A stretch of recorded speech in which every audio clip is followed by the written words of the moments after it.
नमस्कार दोस्तों, मैं Sunil Kumawat Galaxy classes and defence academy के यूट्यूब चैनल पर आप सभी विद्यार्थियों का तहे दिल से हार्दिक अभिनंदन और स्वागत करता हूं।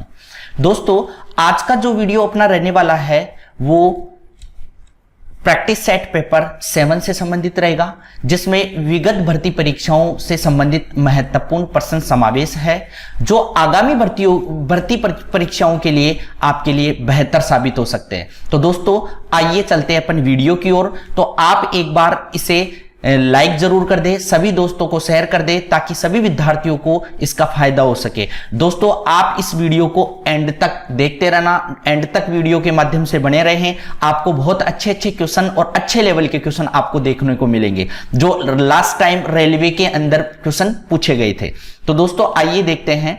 दोस्तों, स्क्रीन पर आपको ऊपर दिखाई दे रहा है निर्देश, दिए गए विकल्पों में से संबंधित अक्षर शब्द श्रृंखला को चुनिए। सबसे पहले आपको दिखाई दे रहा है बैडमिंटन कोर्ट, मतलब बैडमिंटन का कोर्ट से क्या संबंध हुआ। उसी प्रकार आपको रेसिंग का बताना होगा। जैसे जो सादृश्यता होता है क्वेश्चन, उसमें सादृश्यता का मतलब होता है समानता, जिसमें प्रथम दो पदों के मध्य आपसी संबंध को ज्ञात करते हुए अंतिम दो पदों को उत्तर के रूप में चुनना होता है, जिसमें से एक पद दिया गया होता है और एक पद दूसरा आपको बताना होता है। जैसे अगर मैं बात करूं बैडमिंटन की, तो बैडमिंटन का संबंध कोर्ट से कैसे हुआ कि बैडमिंटन को कहां खेला जाता है, उसके स्थान की बात कर रहा है, कहां खेला जाता है, कोर्ट में। तो उसी प्रकार अगर बात करूं रेसिंग को, तो रेसिंग जो गाड़ियों की या किसी भी मोटरसाइकिल, उनकी रेसिंग जो होती है वो कहां होती है। तो पहला विकल्प है ट्रैक, दूसरा है पिच, तीसरा है रिंग और चौथा है स्टेडियम। तो दोस्तों, आप कमेंट बॉक्स में एक बार कमेंट करें ताकि सभी स्टूडेंट्स जो है उनकी प्रेजेंट भी हो जाएं। तो एक बार सभी विद्यार्थी कमेंट कर दें,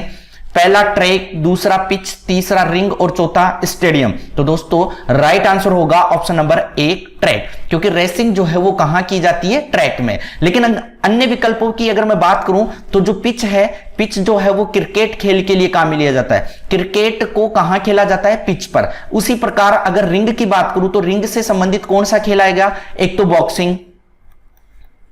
बॉक्सिंग जो है वो कहां की जाती है, रिंग पर। उसी के अलावा जो स्केटिंग है, स्केटिंग है वो कहां की जाती है, रिंग। जो स्केटिंग है वो कहां की जाएगी, रिंग में। जो बर्फीले एरियो में जो स्केटिंग की जाती है, उसका जो जगह का स्थान का नाम है वो क्या है, रिंग। उसी प्रकार अगर स्टेडियम की बात करूं तो स्टेडियम का है धावक। धावक कहां दौड़ता है, स्टेडियम में। तो उनकी जगह की बात की जाती है। तो राइट आंसर इसका कौन सा होगा, विकल्प नंबर 1। और दोस्तों, ये टोटल मैंने 25 क्वेश्चन इसमें लिए हैं। लास्ट में सभी विद्यार्थी जो है वो 25 क्वेश्चन का रेशियो जरूर निकाल के कमेंट करें कि मेरे 25 में से कितने सही हो गए। फिर उसके आधार पर आपकी तैयारी का जो है वो आकलन किया जाएगा। दोस्तों, दूसरा आपको क्वेश्चन दिखाई दे रहा है, ग्रास का ग्रीन से जो लिंक है उसी प्रकार डेजर्ट का किससे लिंक हुआ। जल्दी कमेंट करें। पहला विकल्प है बिग, दूसरा है वाइड, तीसरा है डीप और चौथा है ड्राई। तो दोस्तों, इसका राइट आंसर होगा option number D, 4 number. Clear है दोस्तों।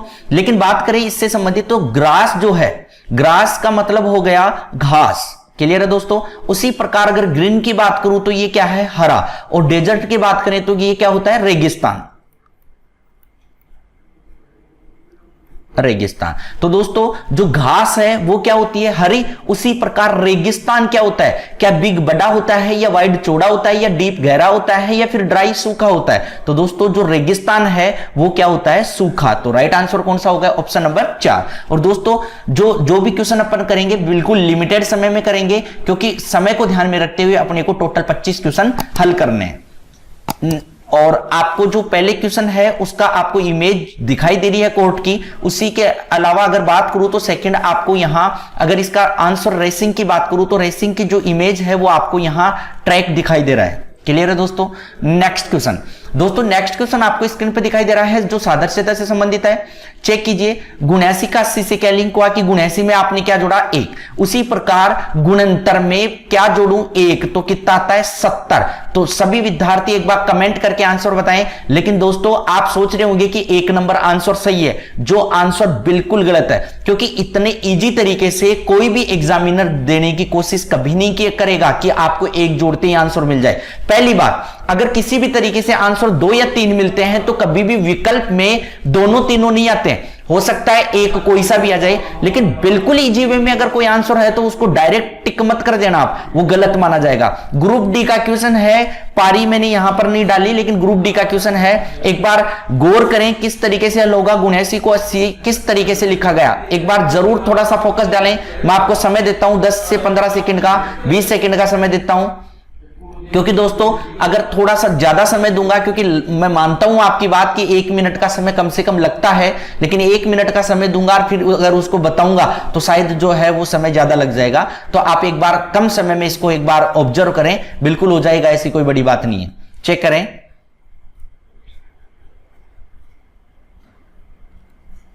हाँ, तो दोस्तों किस तरीके से लिया गया था मैं बता दूं आपको। जो 7 और 9 है, टोटल कितने हो गए 16। अगर मैं इसका टोटल 16 करता हूं, अब आपके समझ में आ जाएगा कि 16 को किससे गुणा किया मैंने 5 से। 16 पंजे कितने हो गए 80, और 9 और 6 कितने हो गए 15। 15 को 5 से गुणा करूंगा तो कितने हो जाएंगे 75, और 75 के लिए राइट आंसर कौन सा होगा, ऑप्शन नंबर बी। क्लियर है दोस्तों। नेक्स्ट क्वेश्चन, दोस्तों अगला क्वेश्चन आपको विषम शब्द छांटना है विजातीय। विजातीय में क्या होता है, 4 शब्द आपके पास होते हैं, किन्हीं 3 का एक समूह बनता है, जो अलग होता है वो आपको छांटना होता है। तो जल्दी कमेंट करें। 4 नंबर क्वेश्चन का आपको 4 तरीके के संकेत आपको दिखाई दे रहे हैं, चारों तरीके के संकेत में बताइए विजातीय क्या होगा, जल्दी कमेंट करें, शाबाश। हाँ दोस्तों, अगर बात करें इसके आंसर की तो राइट आंसर कौन सा होगा, ऑप्शन नंबर सी। वजह क्या है कि ये जो पहला है, दूसरा है और चौथा है, ये सारे क्या है, एक पूर्ण विराम से संबंधित, स्टॉप करने से संबंधित है, जबकि भाग क्या है, एक चिन्ह है। तो राइट आंसर कौन सा होगा, option number 3। Next question number 5 को चेक करें। पहला है सड़क, दूसरा है एयरक्राफ्ट, तीसरा है पुल, चौथा है सुरंग। जल्दी कमेंट करें। सड़क, एयरक्राफ्ट, पुल, सुरंग। तो दोस्तों राइट आंसर होगा इसका ऑप्शन नंबर बी, एयरक्राफ्ट। क्यों एयरक्राफ्ट आंसर कैसे हुआ, जो एयरक्राफ्ट है वो वायु परिवहन का साधन है, लेकिन बात करें अन्य 3 की तो सड़क, पुल और सुरंग, ये तीनों किसके हैं, सड़क परिवहन के साधन है। लेकिन बात करें एयरक्राफ्ट की तो एयरक्राफ्ट जो है वो वायु परिवहन का साधन है। तो राइट आंसर कौन सा होगा, ऑप्शन नंबर बी। क्लियर है। नेक्स्ट दोस्तों अगला क्वेश्चन आपको विजातीय का दिखाई दे रहा है, और मैं आपको इसका हिंट बता दूं। अगर आपके पास सिंगल अक्षर हो और अक्षर जो है वो एक अल्फाबेट के रूप में है, तो उसमें क्या होता है, एक स्मॉल होता है और एक कैपिटल होता है। अगर कैपिटल तरीके से दिया गया है तो पहली प्रायिकता बनती है कि आप उनको सीधी लाइनों से संबंधित करें, सीधी लाइनों से संबंधित, सीधे तरीके से। अगर नहीं बैठता है तो फिर उसके बाद में स्वर व्यंजन के आधार पर करें। उसके अलावा कोई तीसरा कारण नहीं होता है जो लीगल कारण हो। 2 ही कारण होते हैं, या तो सीधी रेखा से संबंधित या स्वर और व्यंजन से संबंधित। तो दोस्तों सीधी रेखा से संबंधित बात करूं तो देखो, एक लाइन ये रही, दूसरी ये रही और ये तीसरी, तो मतलब इसमें 3 लाइनें हैं। यहां 1, 2 और ये 3, तो यहां भी 3 लाइनें हो गई। इसमें 1, 2 और ये 3, तो कितनी 3 लाइनें। और एल की बात करें तो कितनी लाइनें हैं, 2 लाइनें। तो राइट आंसर कौन सा हो गया, option number C.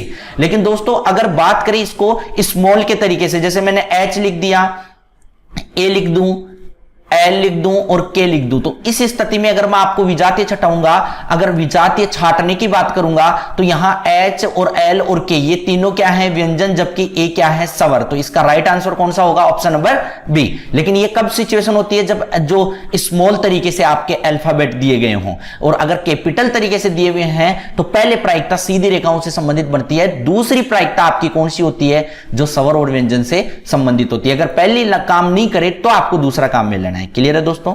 Next question, दोस्तों अगला क्वेश्चन आपको विजातीय का ही दिखाई दे रहा है, जो चित्र से संबंधित है, और काफी ज्यादा दोस्तों इसी तरीके के जो मैंने आपके सामने क्वेश्चन ले रखे हैं, इसी तरीके के क्वेश्चन जो है विगत भर्ती परीक्षाओं में बहुत ज्यादा बार पूछे गए हैं, और उसी तरीके के क्वेश्चन लेके आया हूं। कई बार जैसे पिछली सीट में, इस सीट में मैंने घड़ी और कैलेंडर से संबंधित क्वेश्चन नहीं डाला। बिल्कुल क्वेश्चन आते हैं, मैं ये नहीं करा कि नहीं आते, लेकिन बहुत न के बराबर हो गए इन तरीके के जो लॉजिकली होते हैं, उसी टाइप के क्वेश्चन जो है वो बार बार पूछे जाते हैं, और उसी तरीके का फॉर्मेट जो है वो मैं प्रैक्टिस सेट पेपर में लेके आता हूं। तो दोस्तों आप गौर से पढ़े इन्हें। विषम चित्र ज्ञात कीजिए। दोस्तों यहां 1 डॉट ये रहा, 1 डॉट ये रहा, मतलब 1 और 2 का अंतर। फिर यहां 1, 2, 3 और 4, तीन, पहले तो दो त्रिभुजों का अंतर, फिर किसका, चार त्रिभुजों का अंतर, ठीक है, डॉट के बीच में, यहां 1 और 2, ठीक है, फिर डॉट आ गया, फिर इधर आ जाइए 1 2 3 4, तो टोटल कितने हो गए, 4 और 2। बात करें नेक्स्ट की 1 2 और 3, ठीक है, पहले 3 फिर आगे 1 2 और 3, तो यहां कितने, 3 और 3, फिर नेक्स्ट यहां से 1 2, ठीक है, इधर 1 2 3 4, तो यहां कितने आ गए, 4 और 2, तो 4 2 4 2 और 4 2, तो राइट आंसर कौन सा हो गया, ऑप्शन नंबर सी जो है वो बिल्कुल सही आंसर है। क्लियर है दोस्तों। नेक्स्ट क्वेश्चन, अगला क्वेश्चन दोस्तों आपको सरलीकरण का क्वेश्चन दिखाई दे रहा है। सरलीकरण से पहले मैं आपको बेसिक जानकारी इसकी बता दूं कि जो भी सरलीकरण का क्वेश्चन होता है उसमें बोर्ड मास का होना जरूरी है। बोर्ड मास का मतलब होता है कि पहले आपको ब्रैकेट हल करना होता है, कोष्टक हल करना होता है, फिर उसके बाद आपको ऑफ हल करना होता है, का ऑफ का मतलब क्या हो गया, का, फिर डिवाइडेशन डिवीजन भाग हल करना होता है, मल्टीप्लाई फिर गुणा, फिर एडिशन जोड़ और सब्ट्रैक्शन बाकी। ये बाकी हो गया, ये प्लस और ये गुणा और यहां भाग और ये का और ये ब्रैकेट है, ठीक है। तो सबसे पहले किसको हल करेंगे, ब्रैकेट को। सबसे पहले दोस्तों इसको आप विकल्प के माध्यम से सेट करेंगे। विकल्प के माध्यम से आप चेक करके देखें कि कौन सा जो है इसके बराबर में आ जाएगा। तो यहां जैसे मान लीजिए मैंने ये कोष्टक स्टार्ट किया, यहां मैंने 100 ले लिया, प्रश्नवाचक चिन्ह की जगह पहले वाला ये माइनस लूंगा, फिर 2 ले लिया मैंने, फिर यहां प्रश्नवाचक चिन्ह की जगह मैंने क्या लिया, भाग सेकंड वाला, ठीक है, फिर मैंने यहां 2 ले लिया, कोष्टक को बंद कर लिया, फिर प्रश्नवाचक चिन्ह की जगह यहां क्या ले लिया मैंने, प्लस, और फिर यहां कितना ले लिया, 10, और बराबर में कितना, 59। चेक करते हैं, अगर इक्वल इसके जो 59 है इसके इक्वल अगर समीकरण सेट हो गया तो रख लेंगे, नहीं तो दूसरा विकल्प चेक करेंगे। अब देखिए पहले कोष्टक हल होता है, तो पहले कोष्टक हल करो, तो 100 में से 2 गया तो कितना, 98, फिर उसके बाद में भाग किसका, 2 का, और कोष्टक को आप बंद करें, फिर उसके बाद में 10 और बराबर कितना हो गया, 59, ठीक है। फिर उसके बाद में अगर इसको हल करोगे तो कितना, 4 49 और प्लस कितना, 10 और बराबर कितना, 59, और 59 बटे 59 समीकरण इक्वल हो गया, बराबर हो गया। तो राइट आंसर कौन सा हो गया आपका, ऑप्शन नंबर ए। क्लियर है दोस्तों। नेक्स्ट दोस्तों बहुत अच्छा क्वेश्चन है। इस टाइप के क्वेश्चन जो है वो मैंने सारे पिछले पेपर जो ग्रुप डी हैं उसी से लिए हैं। कथन, मैं कृष्णा के घर से आपको ईमेल से संपर्क नहीं कर सकता। मैं कृष्णा के घर से आपको ईमेल से संपर्क नहीं कर सकता। पूर्वधारणा, क्या पूर्वधारणा होती है, पूर्वधारणा जो है वो आपके पहले के विचार हुआ करते हैं, जो सेंटेंस आपने बोला उसके पहले के विचार। कृष्णा के घर पर इंटरनेट सुविधा उपलब्ध नहीं है, कमेंट करके बताएं कौन सा सही होगा। दूसरा, आजकल लोगों से ईमेल पर संपर्क करना कठिन हो गया है। दोस्तों कमेंट करें, जल्दी कमेंट करें, सभी विद्यार्थी कमेंट करें, चेक करते हैं कि कितनों का सही होता है। बिल्कुल शाबाश, सभी विद्यार्थी कमेंट करें। मैं कृष्णा के घर से आपको ईमेल से संपर्क नहीं कर सकता। पूर्वधारणा, कृष्णा के घर पर इंटरनेट सुविधा उपलब्ध नहीं है, आजकल लोगों से ईमेल पर संपर्क करना कठिन हो गया है। तो दोस्तों सही जवाब है वो होगा आपका option number A.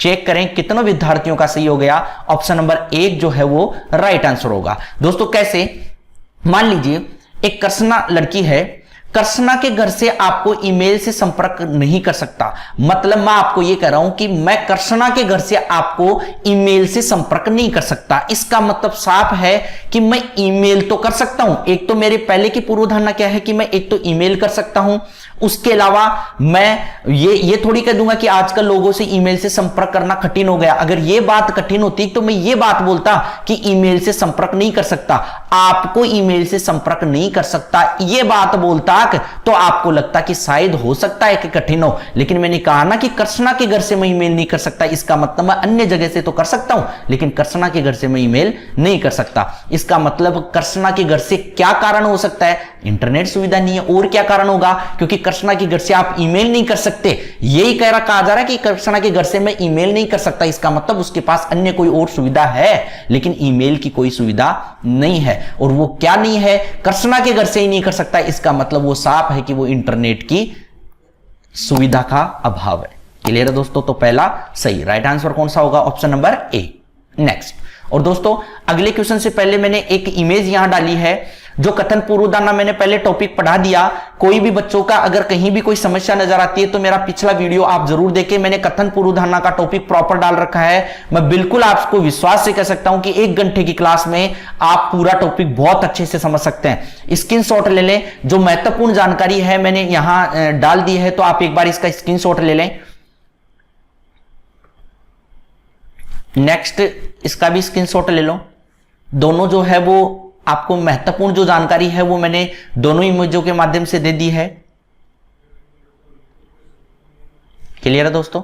Next question, एक कक्षा में 1/4 ने जर्मन सीखने का विकल्प चुना, शेष छात्रों में से 4/5 ने इटालियन चुना, शेष छात्रों में से 2/3 ने फ्रेंच और शेष में से जापानी सीखने का निर्णय किया। यदि 12 लोगों ने जापानी सीखने का निर्णय किया तो उनमें से कितने लोगों ने इटालियन को चुना। सबसे पहले गौर करना दोस्तों, अगर मैं बात करूं सबसे पहले तो जर्मन सीखने का जो था वो कितना था 1/4, ठीक है। फिर उसके बाद क्या बोला गया था, शेष छात्रों में से जो 1/4 हो जाए ना, उनके बाद जो शेष बचते हैं ना, उनमें से 4/5 ने इटालियन के कितने थे 4/5, ठीक है। फिर उसके बाद फ्रेंच के कितने थे, शेष के थे दोस्तों, टोटल नहीं शेष के, तो 2/3। और अगर जापानी की बात करूं, अगर जापानी की बात करें तो सीखने का निर्णय 12 लिया और 12 ने जापानी सीखने का निर्णय लिया, ठीक है। चलो देखते हैं, एक बार जो शेष है वो तो निकालना ही पड़ेगा अपने को। क्या बोला था, ये 2/3 जो है वो फ्रेंच और शेष ने जापानी सीखने का निर्णय लिया। जो शेष बचते हैं ना उनको जापानी का यहां पर डाल देंगे। तो दोस्तों अगर मान लीजिए ऐसे प्रश्नों को हल करने के लिए आप ऐसे मानिए कि आपके पास टोटल कक्षा में कितने थे 100, ठीक है। टोटल 100 मान लेता हूं, ठीक है। अगर 1/4 की बात करूंगा तो 100 में से 1/4 कितना हो गया 25, ठीक है। 25 लोग हो गए, ठीक है। 25 के बाद में बचे कितने, टोटल 75 यहां गुणा कर दो, क्योंकि 75 जो शेष था ना उसके 4/5 क्या थे इटालियन, तो जो शेष है ना उसको यहां डाल देता हूं और गुणा कर देता हूं 75 से। काटिए, 5 एकम 5, बचे कितने 2 और 5 25, तो 15 चौके कितने हो गए 60, 15 चौके कितने हो गए 60, गुणा कर दिया। अब ये 60 हो गए ना, वो क्या है इटालियन, और जो शेष है ना उनके 2/3 क्या है फ्रेंच। अब शेष कितने बचे, 60 कवर हो गए, 25 कवर हो गए, 85 कवर हो गए, बच गए कितने 15, तो 3 पंजे 15, कितने बचे यहां 10। अब टोटल कितने हो गए 60 70 80 90 95। अब जापानी कितने बच जाएंगे 5 बच जाएंगे, तो टोटल कितने हो गए 100।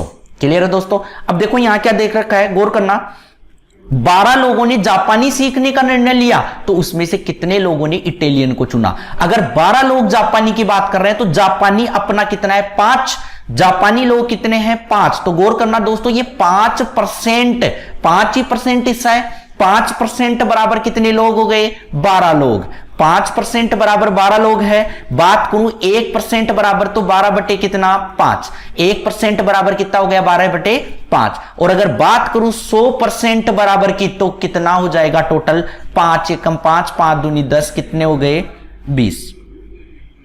चेक कीजिए एक बार, 5% हो गया आपका, 5% बराबर कितने हो गए 12। 1 मिनट, शायद मिस्टेक है।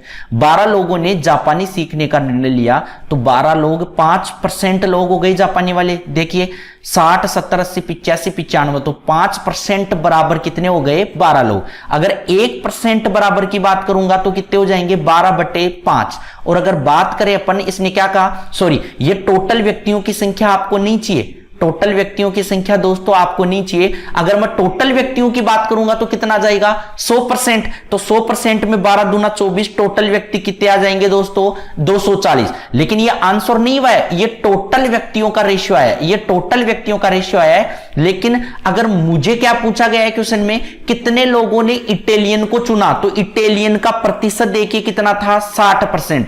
अगर 5% बराबर, अगर यहां से ही निकालूं तो 5% बराबर कितना था 12 लोग। 1% बराबर कितना हुआ था 12/5, तो मुझे कितना लेना है 60% के बराबर। तो 12, 5 एकम 5, 5 दूनी 10, 12 और 12 गुना 12 बराबर कितने हो जाएंगे 144। तो दोस्तों राइट आंसर क्या आ जाएगा 144। 44। क्लियर है दोस्तों? कहीं भी कोई समस्या है तो दोस्तों मुझे रिपीट कर लेना, मैं दोबारा भी आपको कमेंट बॉक्स में और आंसर देके बता सकता हूं। दोबारा रिपीट कर देता हूं, यहां तक 100 हो गए थे, 5% बराबर 12 लोग हो गए, क्योंकि 5% यहां कितने थे जापानी, तो 1% बराबर 12 बटे कितने हो गए 5, और यहां 60% बराबर ही मुझे निकालना था क्योंकि मुझे इटालियन को ही चुनना था, तो टोटल कितने आ गए 144। और राइट आंसर कौन सा हो जाएगा? ऑप्शन नंबर एक नंबर जो है वो सही आंसर। नेक्स्ट क्वेश्चन है आकृति में वर्गों की संख्या। दोस्तों मैंने आपको वर्गों की संख्या के लिए एक बार पीछे वीडियो में बताया था कि जैसे मान लीजिए इस तरीके की आकृति है कोई, ठीक है, जैसे इस आकृति को मैं अलग से कर लेता हूं, इसको 4 भागों में जैसे मान लीजिए इस तरीके से बना लिया मैंने, ठीक है, आकृति साफ नहीं बनी, एक आइडिया से बता दिया। बाकी ये आकृति आपको यहां स्क्रीन पर दिखाई दे रही है, ये देखो यहां से लेकर यहां तक की, नीचे बनाने की आवश्यकता नहीं है, ये देखो यहां से यहां तक की। क्लियर है दोस्तों? ये वाली, ठीक है। अगर मैं केवल इसको निकालूं तो आपको बताया था कि अगर वर्ग इधर और इधर सेम हो तो स्क्वायर के माध्यम से निकल जाता है, लेकिन जब अलग अलग हो तो काउंटिंग कीजिए, 1 2 3 4, इधर 4 और इधर 1 और इधर 2, तो पहले 4 गुणा 2, फिर डाउन करते हुए जाना आपको, तो डाउन करोगे तो कितना 3, इसको डाउन करोगे तो कितना 1। सारे क्वेश्चन ऐसे ही हल होंगे, 4 गुणा 2 कितने 8 और 3 एकम 3 कितने, टोटल कितने हो गए 11। ये 11 तो सीधे सीधे हो गए। अब जो ये एक्स्ट्रा थे ना इनको और काउंट कर लीजिए, ये एक्स्ट्रा थे, बताओ इनमें 1 2 और ये बाहर वाला ये पूरा कितना हो गया 3 3 3 6 3 तिया 9। अगर मैं यहां प्लस 9 और करता हूं तो टोटल कितने होते हैं 20, और 20 के लिए राइट आंसर कौन सा होगा? Option number C. क्लियर है दोस्तों? नेक्स्ट क्वेश्चन आपको स्क्रीन पर दिखाई दे रहा है। विनोद 20 चॉकलेट 40 मिनट में पैक करता है, महावीर 30 चॉकलेट को 45 मिनट में पैक करता है, तो बताइए दोनों एक साथ 1 घंटे में कितनी चॉकलेट पैक कर सकते हैं? जल्दी कमेंट करें, मैं इंतजार करता हूं दोस्तों, सभी बच्चे कमेंट करें। शाबाश, बहुत बढ़िया।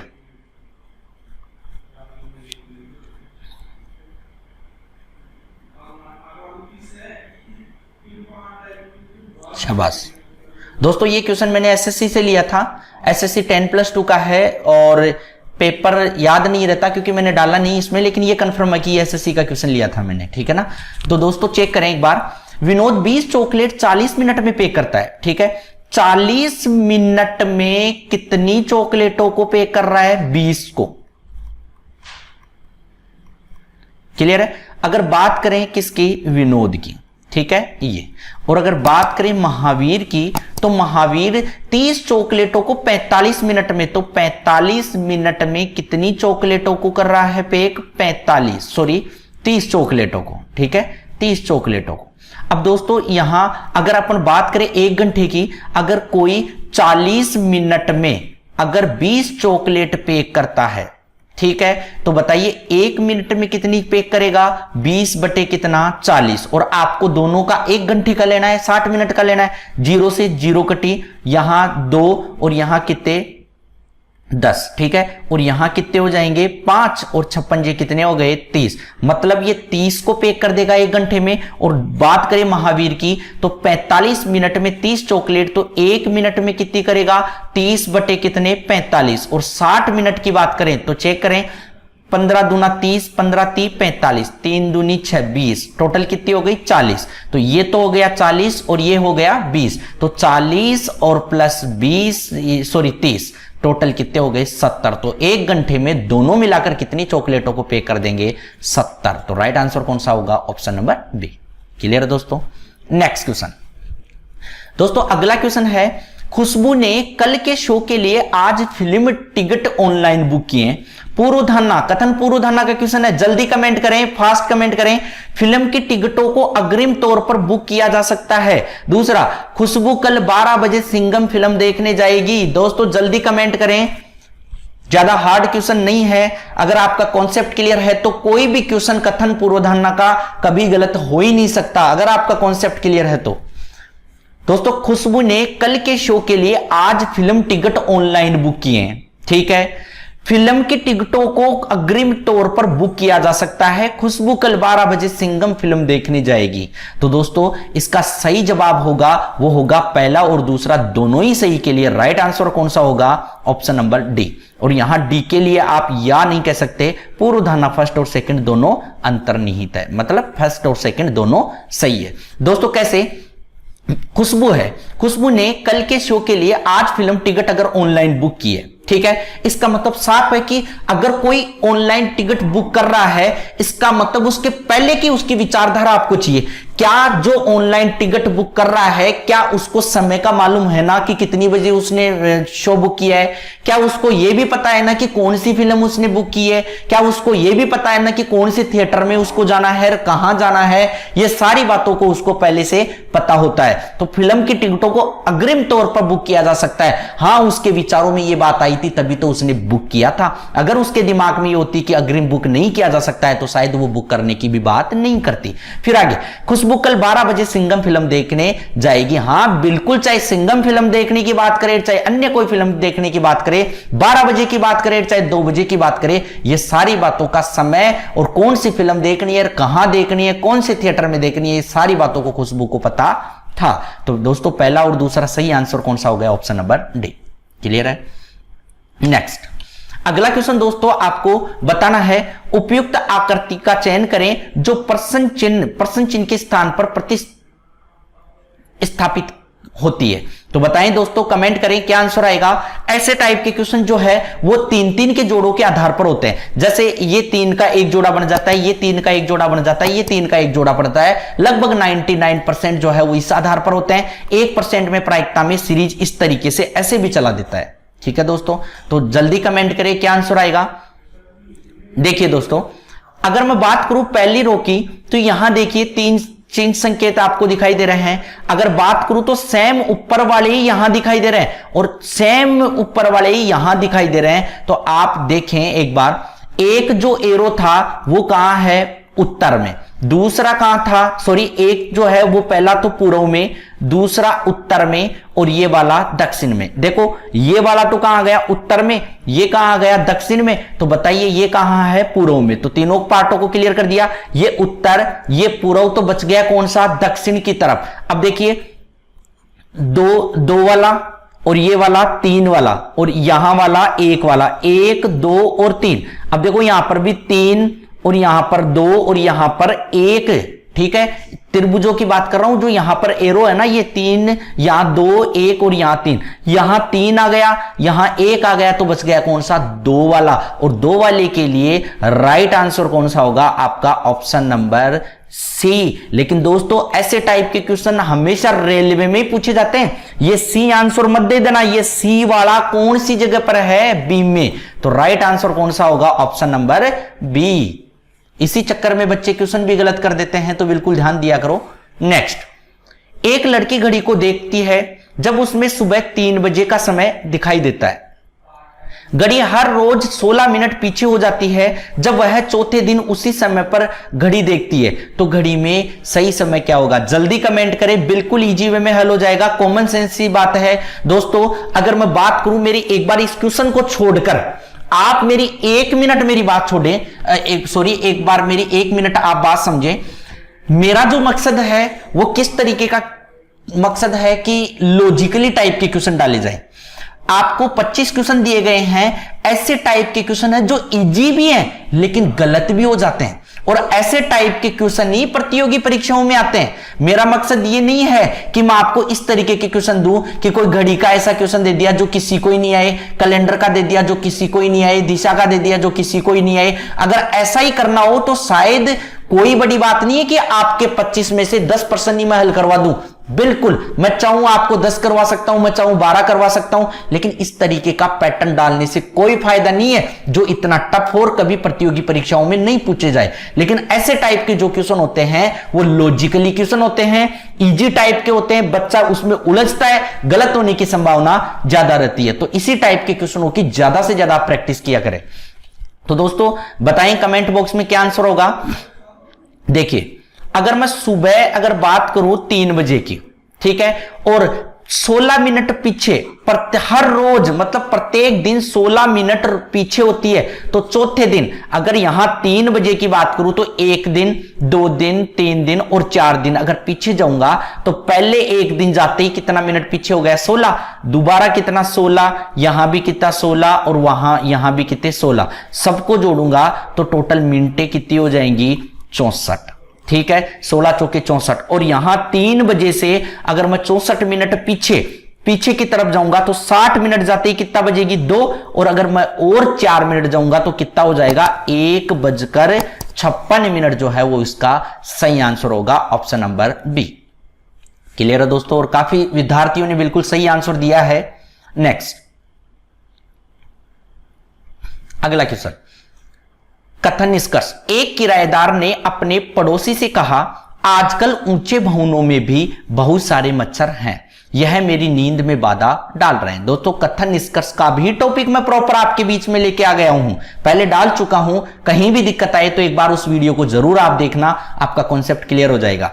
एक किराएदार ने अपने पड़ोसी से कहा, आजकल ऊंचे भवनों में बहुत सारे मच्छर हैं, यह मेरी नींद में बाधा डाल रहे हैं। दोस्तों, गौर करना, निष्कर्ष निकाला जाता है जो सेंटेंस दिया जाता है उसके अकॉर्डिंग। ठीक है, तो बताओ, पहला निष्कर्ष, मच्छर के कारण किराएदार परेशान है। दूसरा, आमतौर पर ऊंची इमारतों में कोई मच्छर नहीं होते। तो दोस्तों, मैं आपको समय दे रहा हूं, आप कमेंट करके मुझे बताइए इसका सही आंसर क्या होगा। हाँ, तो दोस्तों सही आंसर जो है वो होगा इसका, मच्छर के कारण ये परेशान है, सही बात है, और इमारतों में मच्छर नहीं होते ये भी सही बात है। तो राइट आंसर कौन सा होगा, ऑप्शन नंबर 1 और 2 के लिए। तो सॉरी, यहां आप निष्कर्ष लिखना क्योंकि ये कॉपी किया गया था उसका, यहां निष्कर्ष, फर्स्ट और सेकंड दोनों अंतर्निहित है। तो राइट आंसर कौन सा होगा, ऑप्शन नंबर डी। कैसे दोस्तों, ध्यान देना, मैंने कहा कि एक किराएदार ने पड़ोसी से कहा कि आजकल ऊंची इमारतों में बहुत सारे मच्छर हैं। इसका मतलब उसका जो निष्कर्ष है साफ निकलता है कि उसके ध्यान में ये बात जरूर है कि आजकल ऊंचे भवनों में बहुत ज्यादा मच्छर होने लग गए। इसका मतलब पहले नहीं हुआ करते थे, और पहले नहीं होने का मतलब अब होने लग गए। तो उसकी प्रायिकता पूरी 100% नहीं रही, लगभग आप उसे 80% या 90% कह सकते हैं। और 80% या 90% को आप किस शब्द से अवगत कराएंगे, या तो अधिकांश, आमतौर पर, अक्सर, इस तरीके के शब्द आपका मिलेंगे। तो आप क्या कहेंगे कि आमतौर पर ऊंची इमारतों में कोई मच्छर नहीं होते। तो पहला जो दूसरा है वो बिल्कुल सही। दूसरी बात, पहला है ही है, मच्छर के कारण किराएदार परेशान था, बिल्कुल सही बात है। तो पहला और दूसरा राइट आंसर कौन सा होगा, ऑप्शन नंबर डी। क्लियर है। और दोस्तों, ऐसे टाइप के जो क्वेश्चन होते हैं ना, वो मानसिक रूप से अगर बच्चा सोचता है तो कई बार ऐसे लगता है कि नहीं सर मेरा ये बिल्कुल सही है, मुझे लगता है। आपको लगे ऐसा, जो कमेंट के माध्यम से आपको नहीं पता लग रहा कि कैसे होता है, तो मेरे मोबाइल नंबर जो है वो स्क्रीन पर चलते रहते हैं, नीचे जो पट्टी चल रही है उसमें मोबाइल नंबर भी हैं और नहीं भी हैं, तो बिल्कुल आप कमेंट करके मेरे से ले सकते हैं, फिर कॉल करके भी आप उसे समझ सकते हैं अगर आपको कोई भी डाउट हो तो। नेक्स्ट क्वेश्चन, अगला क्वेश्चन है, हमारा कार्यालय 6ठी मंजिल पर स्थित है, यदि बिल्डिंग में 2 से अधिक मंजिल हो तो उसमें एक लिफ्ट होनी चाहिए। दोस्तों कमेंट करें, राइट आंसर क्या होगा, हमारा कार्यालय 6ठी मंजिल पर स्थित है, यदि मंजिल में 2 से अधिक मंजिल हो तो उसमें एक लिफ्ट होनी चाहिए। ठीक है। निष्कर्ष, पहली मंजिल से अंतिम मंजिल तक प्रत्येक तल पर लिफ्ट से पहुंचा जा सकता है। दूसरा, 5वीं मंजिल में लिफ्ट नहीं है। जल्दी कमेंट करें, बहुत अच्छा क्वेश्चन है, विगत भर्ती परीक्षा रेलवे में पूछा गया है।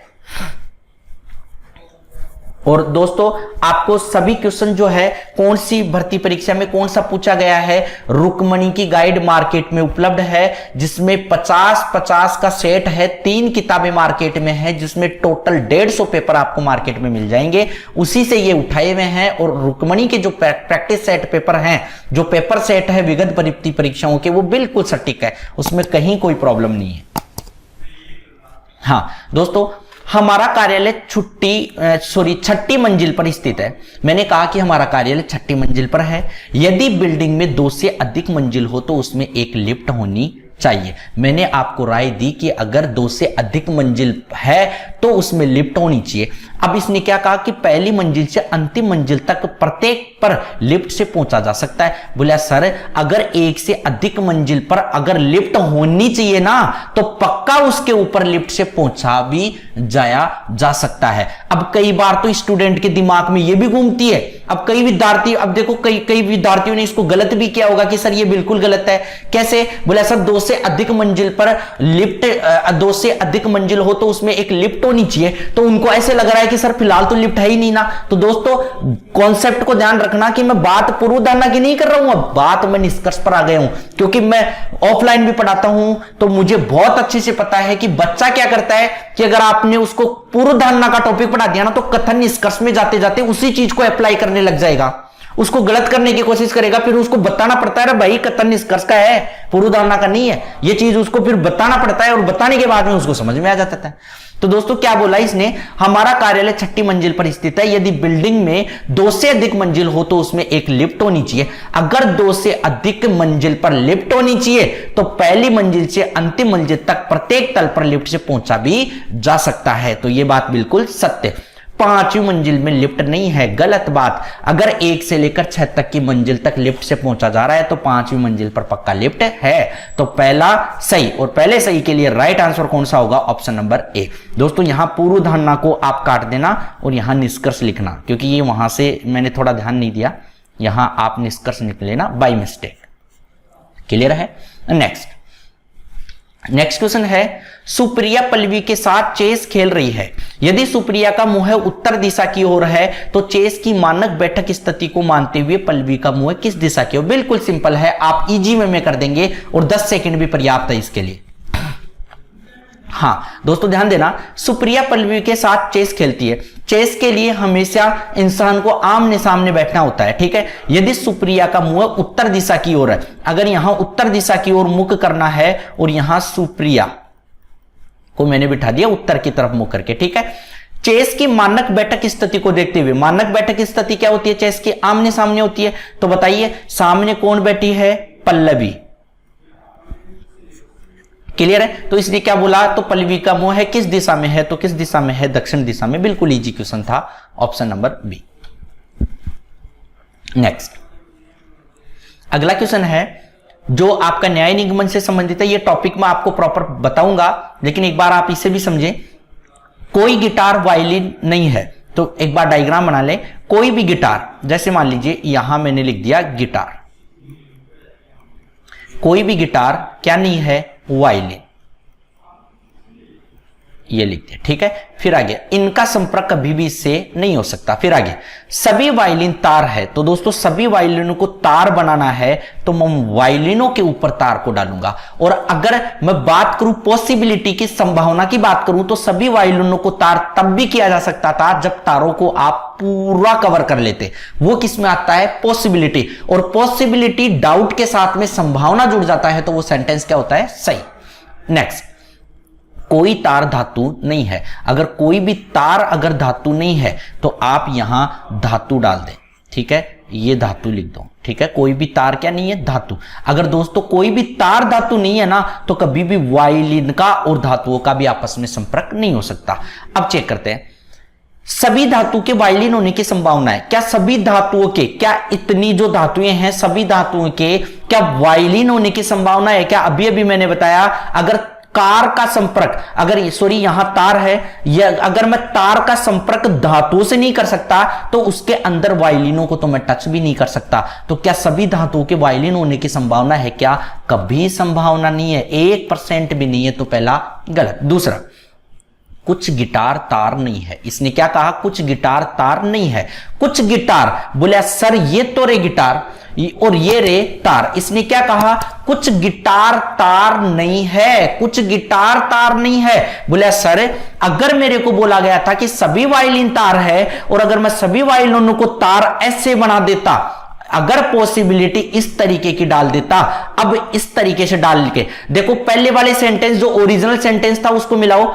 कुछ गिटार तार नहीं है। बोला दोस्तों कोई भी गिटार तार नहीं है, मुझे दिख रहा है इस बात को, लेकिन हो भी तो सकता है। और कब हो सकता है? जब आपको बोले कि सारे वायलिन तार, ये तार भूल से कार कर रहा हूं मैं, हाँ तार, सभी वायलिन तार है तो आप ऊपर जो है वो तारों को बिठा दें।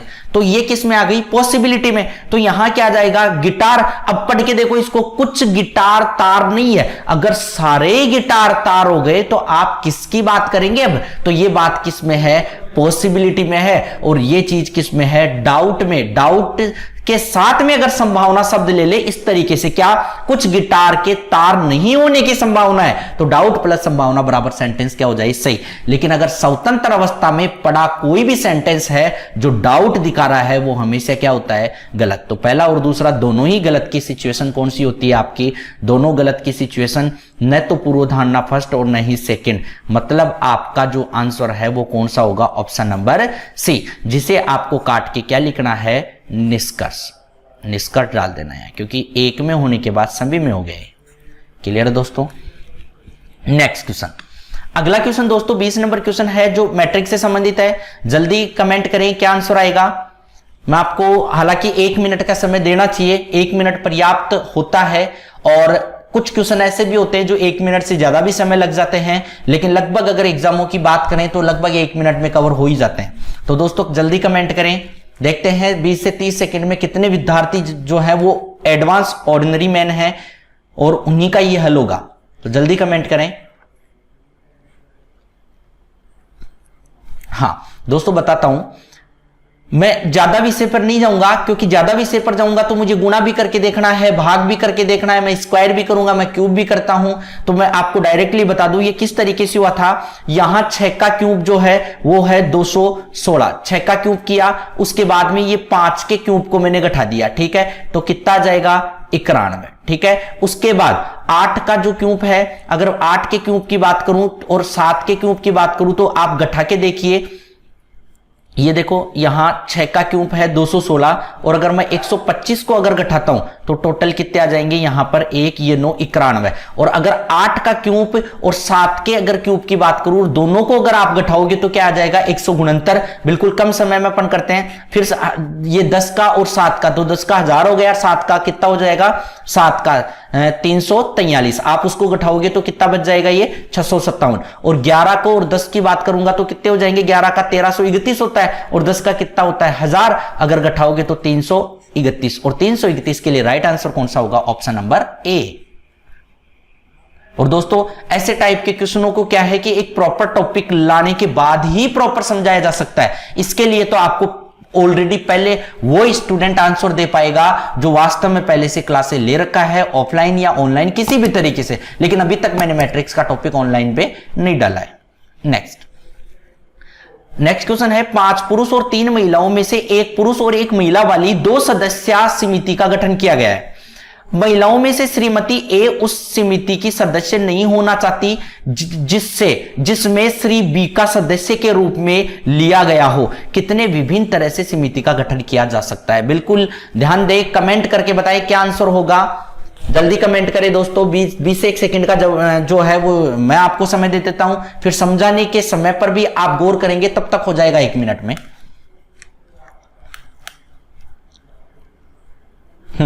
दोस्तों करें स्टार्ट। हाँ ध्यान देना, 5 पुरुष, एक तो 5 पुरुष, 5 पुरुष और 3 महिला,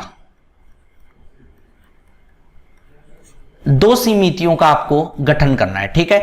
उनमें से 1 पुरुष और 1 महिला को लेना है, मतलब 1 पुरुष होना चाहिए, 1 महिला होनी चाहिए, ठीक है। सदस्य समिति का गठन किया जाना था। महिलाओं में से श्रीमती ए, मतलब 1 महिला श्रीमती ए है, ठीक है, जो अपने को नाम बताया गया है। ए उस समिति की सदस्य नहीं होना चाहती जिसमें श्री बी का सदस्य के रूप में लिया गया हो। मतलब ये जो महिला है ना ए, ये उसके साथ में सदस्य नहीं बनना चाहती जो बी सदस्य हो, उसके अलावा और किसी के लिए मना नहीं किया। मतलब यहां श्री लगा हुआ है, इसका मतलब पता है कि ये बी जो है वो पुरुष है, तो अपने को एक तो महिला एक का पता लग गया और एक पुरुष का पता लग गया। अब अन्य आप मर्जी से डाल लो, जैसे मैंने डाल दिया वी अक्ष वाई और जेड डाल दिया, ठीक है, डब्ल्यू को छोड़ दिया है मैंने, वी डब्ल्यू, ये वी अक्ष वाई और जेड। अगर यहां और भी ले लिया, मान लो आर और एस ले लिया, तो 3 ये भी पूरे हो गए और ये भी 5 हो गए। अब इसने क्या कहा, जो ए है ना, ये ए सदस्य, इसको वहां सदस्य नहीं बनेगी जहां बी है। मतलब अगर बी नहीं बैठेगा तो ये पांचों के पांचों पुरुष है ना, वो इन दोनों के साथ सदस्य जुड़ सकते हैं। तो 5 गुना 2 की बात करूं तो कितने हो गए, 10। अब बात करें एक की, तो ए जो है उसको मैंने छोड़ दिया था। अगर ये बी के साथ में कोई सदस्य नहीं बनना चाहती तो ये चारों के साथ बन जाएगी। तो बताओ, एक को मैं 4 से गुणा करूंगा तो और कितने हो जाएंगे, 4, तो टोटल कितने हो जाएंगे, 14। तो बताइए कितनी समितियों का गठन संभव है, तो राइट आंसर कौन सा होगा, ऑप्शन नंबर डी, 14। क्लियर है दोस्तों। नेक्स्ट क्वेश्चन, अगला क्वेश्चन दोस्तों आपको सीरीज का दिखाई दे रहा है। मैं आपको थोड़ा सा समय देता हूं, आप कमेंट करें 8, 15, 36, 99, 288 और लास्ट का आपको बताना है। सीरीज का क्वेश्चन है जो आप ही की प्रैक्टिस काम करेगी, क्योंकि ये टॉपिक सीरीज का मैंने नहीं पढ़ाया है। मेरी मेहनत जो है उसी के माध्यम से अगर आप हल करें तो मुझे टॉपिक पहले लाना पड़ेगा, मैं टॉपिक लेके आऊंगा, फिर उसके बाद में आपको समझ में आएगा। जल्दी कमेंट करें, शाबाश। दोस्तों देखो किस तरीके से किया गया है, मैं डायरेक्टली क्वेश्चन पर आता हूं, इधर उधर की बात ना करके। तो यहां क्या दे रखा है, देखो सबसे पहले मैं अगर चेक करूं तो 8 दूनी 16, माइनस अगर 1 करता हूं तो 15 होते हैं। फिर आगे 15 गुना, अगर 1 से 2 से गुणा करता हूं तो अब मैं 3 से करूंगा और 3 से गुणा करूंगा तो 9 हो जाएंगे, या 2 से भी करता हूं तो 30 प्लस होते हैं। तो ये बैठ नहीं रहा, पहले आपने 1 घटाया, अब एक 9 माइनस 9 जोड़ो, ये सॉरी घटाओ, या फिर आपको 6 जोड़ना पड़े।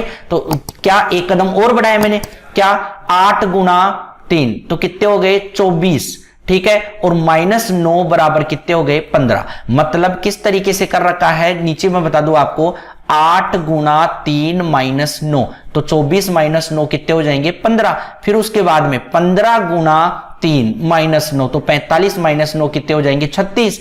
फिर आगे 36 गुना 3 माइनस 9 तो 36 दूना 72, 36 108 और 9 घटाऊंगा तो कितने आ जाएंगे, 99। फिर 99 गुना 3 माइनस 9 तो बराबर जो है वो पकड़ में आई गई बात, तो कितना आ जाएगा, 288। और अगर 288 को 3 से गुणा करके माइनस 9 करूं तो 8 3 24, 25 26, 3 दूनी 6 7 8 और माइनस 9। 864 में से अगर आप 9 को घटाते हैं तो कितने, 856। और 856 के लिए गलत हो गई शायद इक्वेशन, 8 3 24, 2 शेष हो गए, 8 3 24, 25 26, फिर 2, 3 दूनी 6 2 8। 864 में से, हाँ सॉरी 9 घटाने आपको, अगर 864 में से आप 9 को घटाओगे तो कितना बचेगा, 855। क्लियर है। और 855 के लिए आपका राइट आंसर कौन सा होगा, ऑप्शन नंबर सी। क्लियर है दोस्तों।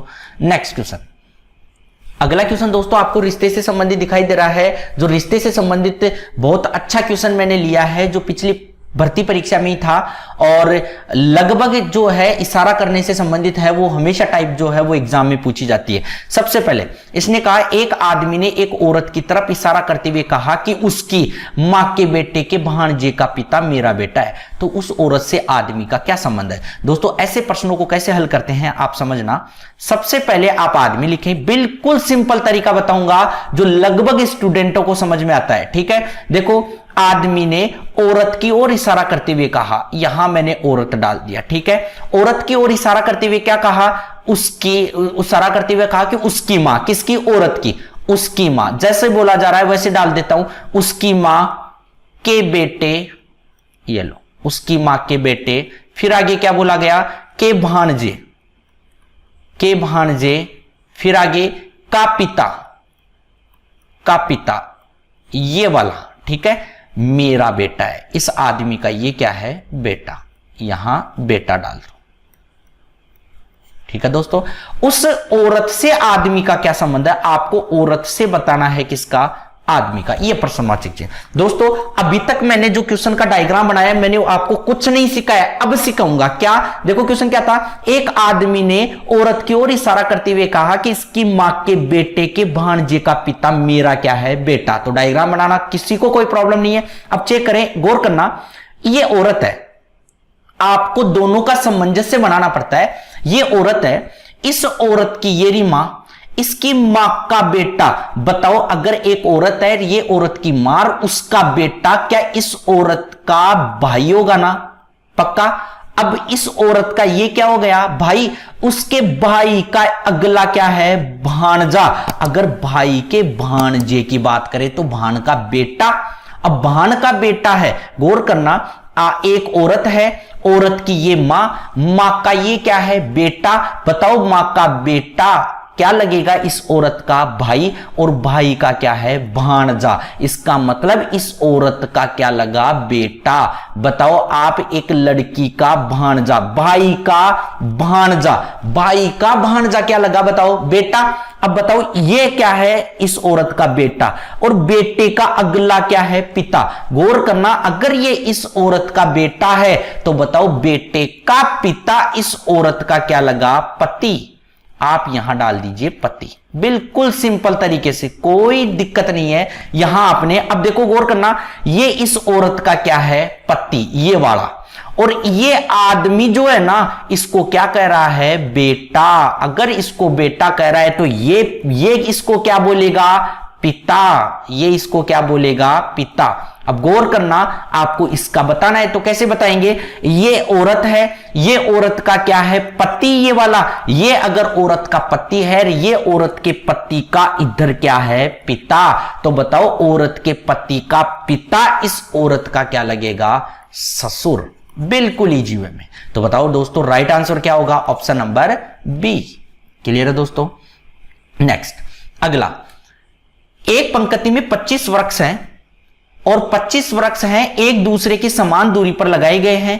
पहले और 25वें वृक्ष के बीच की दूरी 30 मीटर है। तो बताओ तीसरे और 15वें वृक्ष के बीच की दूरी क्या होगी? गौर करना दोस्तों, बिल्कुल लॉजिकली टाइप का क्वेश्चन है। आप सभी बच्चे कमेंट करें, उम्मीद करता हूं कि सभी बच्चों का यह क्वेश्चन सही हो। जल्दी कमेंट करें, शाबाश।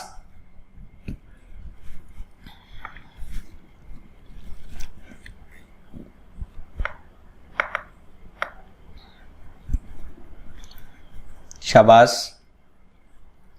हां दोस्तों ध्यान देना, पहली बात, अगर एक पंक्ति में 25 वृक्ष एक दूसरे की समान दूरी में लगाए गए हैं तो पहले और 25वें वृक्ष के बीच की दूरी, अगर मान लीजिए 1 से लेकर 25 तक के वृक्ष इस तरीके से लगे हुए हैं, ठीक है।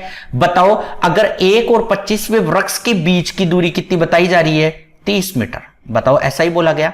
गौर करना दोस्तों, हमेशा, अब जैसे मैं इस 6 जो 1 2 3 4 5 6 वृक्षों के माध्यम से मैं आपको एक बार बताऊं, क्या अगर यहां बीच की दूरी 6 है, यहां भी बीच की दूरी मान लो मैं 6 मान लूं, यहां भी 6, यहां भी 6 और यहां भी 6, तो 6 6 12 18 24 और 30। बताओ ये 30 जो मीटर है ये कितने वृक्षों की आई?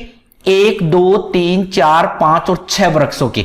अगर प्रत्येक वृक्ष के बीच की दूरी 6 है तो क्या 6 के अंदर 36 थोड़ी होगी? जो प्रथम वृक्ष होता है उसको काउंट कभी नहीं किया जाता है, प्रथम वृक्ष को काउंट नहीं किया जाता है। प्रथम और द्वितीय दोनों मिलाकर एक ही दूरी होती है बीच में। तो आप मुझे ये बताएं 1 से लेकर 25 तक का अगर रेशियो 30 मीटर का है तो कितने पेड़ों का हुआ? 24 पेड़ों का। गौर करना दोस्तों, अगर 24 पेड़ों की अगर बात करूं, 24 जो पेड़ हैं, अगर 24 पेड़ों की बात करूं तो कितना मीटर है? 30 मीटर।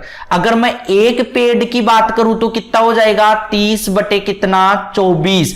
अब आगे देखो क्या बोल रखा है, बताओ तीसरे और 15वें वृक्ष के बीच, तो तीसरे से ले 15 तक, 15 में से आप 3 को घटाओगे तो पहला वृक्ष अपने आप ही घट जाएगा। या आराम से बच्चों की तरीके से कर लो, 3 से 4 5 6 7 8 9 10 11 12 13 14 और 15, ठीक है। तो कितने हो गए? 12। तो बताओ मुझे 12 वृक्षों की बीच की दूरी चाहिए, ठीक है। तो बताओ 12 दूना 24, ये कट के 2 और ये कितना? 15, ये 2 कितने? 15 बार। तो राइट आंसर कितना आ गया? 15। ऑप्शन नंबर बी जो है वो सही जवाब है। क्लियर है दोस्तों। नेक्स्ट क्वेश्चन दोस्तों, अगला क्वेश्चन आपको स्क्रीन पर दिखाई दे रहा है, लास्ट क्वेश्चन है जो राजस्थान पुलिस भर्ती परीक्षा में पूछा गया क्वेश्चन मैंने लिया है।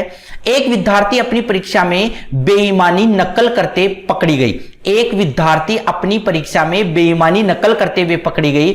आप इस स्थिति में क्या करेंगे? आपको सुझाव बताना है कि कोई आप सेंटर पर कहीं भी मान लीजिए आप ड्यूटी कर रहे हैं, आप एक टीचर होने के नाते आपको क्या करना चाहिए? अगर एक जो छात्रा है वो नकल करती हुई बेईमानी करती हुई पकड़ी जाए तो आपको क्या करना है? पहला, आप उसे चेतावनी देंगे और जाने देंगे। दूसरा, आप उसे चेतावनी देंगे और परामर्श देंगे। तीसरा, आप उसके माता पिता को बताएंगे। चौथा, आप उनका नाम श्याम पट पर लिखेंगे। जल्दी कमेंट करें, लास्ट क्वेश्चन है। इसी क्वेश्चन के माध्यम से एक बार दोबारा आपकी प्रेजेंट हो जाएगी। कितने विद्यार्थी जो है वो एंड तक बने रहे हैं, तो सभी विद्यार्थी एक बार कमेंट करें। शाबाश।